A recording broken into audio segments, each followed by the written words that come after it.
প্ৰিয় অসমবাসী ৰাইজ, সজাগতা বৃদ্ধি কৰাৰ লক্ষ্য চেনেললৈ স্বাগতম।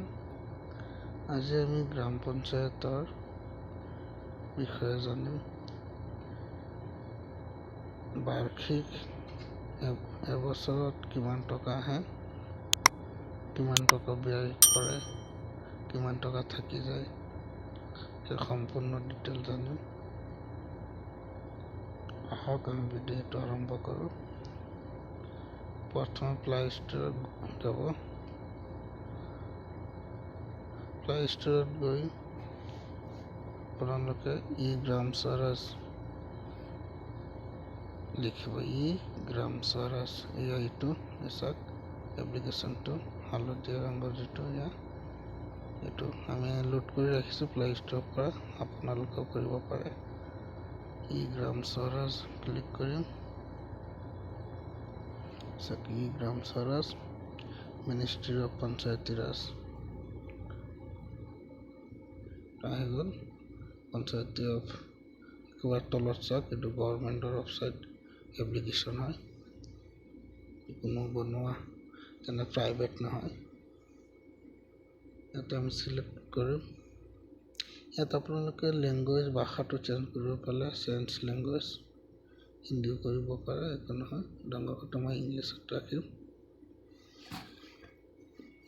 Select state, Assam. আঞ্চলিক পঞ্চায়ত যিটো আছে ইয়াত ব্লক ক্লিক কৰিব লাগিব। ব্লক ক্লিক কৰিব, গোটেই অসমৰ আহি যাব। আপোনালোকৰ প্ৰথম কি আছে, লেটাৰটো আখৰটো সেইমতে চাই ল'ব চাৰ্চ কৰি। আমি ৰহা চাম, আৰু ক'ত আছে চাই লওঁ। আৰু ৰহা জিলা পৰিষদ,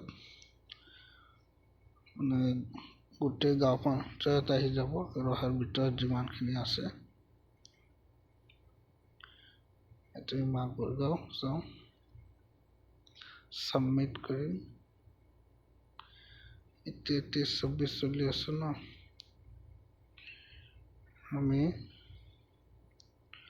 18-19 চাম, ধৰি লওক পুৰণা চাম। এই বছৰ চাব পাৰি, একো নহয়। আমি 18-19 চাম।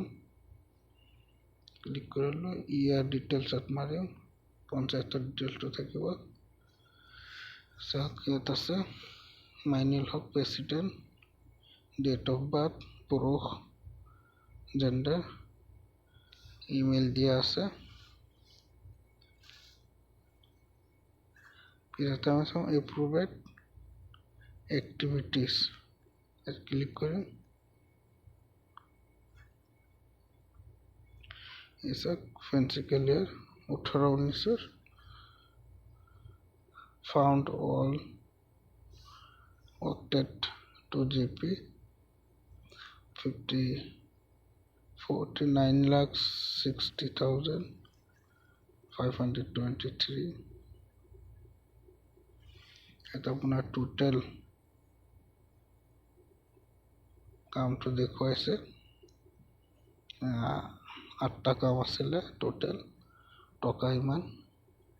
এতিয়া কাম কি আছিলে ইয়াত ক্লিক কৰি চাব পাৰে। এক্টিভিটি কোড, এক্টিভিটি টাইপ কি আছিলে, মানে পাব্লিক ৱৰ্ক, ৰাইজৰ কাৰণে কাম। স্কিমৰ নাম আছে ইয়াত, 14 ফাইনেন্স কমিশ্যন, বেচিক গ্ৰাণ্ট, সকলোখিনি আছে। ইয়াত আকৌ নাম আছে। ইয়াত মাৰ্কেট ছেট 2 নম্বৰ মাগুৰগাঁও নিয়াৰ হাফিজিয়া মাদ্ৰাছা, তাত কিবা এটা কাম হৈছিলে মাৰ্কেটৰ। ফায়াৰ্ছ কিবা এটা কাম হৈছে, মানে তাত আপোনাৰ 9 লাখ টকা কাম হৈছে। বঢ়িয়া কাম কৰিছে। Land development and boundary wall of কবৰস্থান নিয়াৰ শিৱগুৰি জামে মছজিদ, তাতো কাম হৈছে আপোনাৰ 3 লাখ টকা। গোটেইখিনি মানে কামৰ ইয়াত ডিটেইলছটো দিয়া আছে, ক'ত কিমান কাম হৈছে, কিমান টকাৰ। বুজিছেনে? এইটো হ'ল। পিছত আমি চাম আপোনাৰ ফাইনেন্সিয়েল প্ৰগ্ৰেছ, এবছৰৰ প্ৰগ্ৰেছ মানে কি কাম কৰিব, কি কৰিলে সেইটো।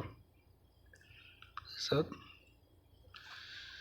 ইয়াত টকা দেখুৱাইছে 50,34,111 টকা আহিছে, ৰিচিভ কৰিছে, আৰু এক্সপেণ্ডিচাৰ কৰিলে 22,64,462 টকা খৰচ কৰিছে। ইয়াত মানে খৰচটো দেখুৱাই দিছে, কিমান খৰচ কৰিলে এই বছৰটোত। ইয়াত ইয়াত স্কিমৰ নাম আছে, list of scheme. Food Assam state finance কমিশ্যনত 11,480 টকা তেনেকুৱা আহিছে। MGNৰেগা টকাটো ইয়াত নাহে, এইটো ৱেবছাইটত গৈ চাব লাগে। 14 ফাইনেন্সৰ ইমান আহিছে, ইমান কাম হৈছে, তলত দিয়া আছে, সকলোখিনি আছে। এতিয়া ডিটেইলটো চাব পাৰে। এতিয়া যদি আপোনাৰ চাব বিচাৰে খৰচটোনো কিহত হ'ল, চাওক একেবাৰে। এইটো সকলোতকৈ বেছি খৰচ ন, 14 ফাইনেন্সৰ। এই খৰচত আমি ক্লিক কৰিম, এই চাওক বাউচাৰৰ ডিটেইল আহি গ'ল। বাউচাৰ ডেট, ইমান তাৰিখত ইমান টকা। কিহৰ বাবে লৈছে, উঠাইছে ইমান টকা, কোনটো কাম, কি বস্তু আনিলে, ইয়াত ডিটেইল ক্লিক কৰিব, এক্সপেন্সাৰ ডিটেইল আহি গ'ল।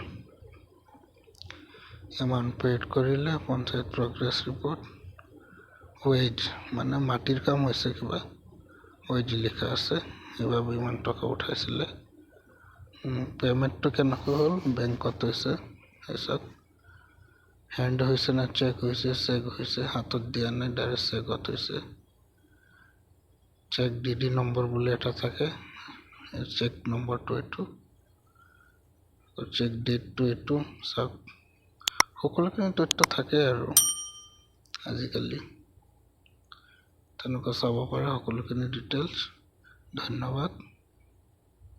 জয় অসম।